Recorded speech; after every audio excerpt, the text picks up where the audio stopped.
Hello friends, कैसे हैं आप लोग। उम्मीद करती हूँ कि आप लोग अच्छे होंगे। फ्रेंड, आज हम आपको बताने वाले हैं कि आप अपने फ़ोन में नोटिफिकेशन रिंगटोन कैसे चेंज करेंगे। तो फ्रेंड, बहुत ही सिंपल इजी स्टेप बताएंगे, आपको देखना है और फॉलो करना।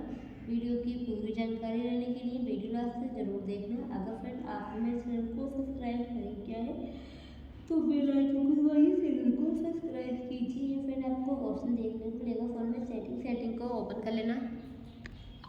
ओपन करने के बाद में इसका इंटरफेस ओपन हो जाएगा। यहाँ आपको ऑप्शन देखने को मिलेगा फ़ोन में साउंड को ऑन कर लेना है।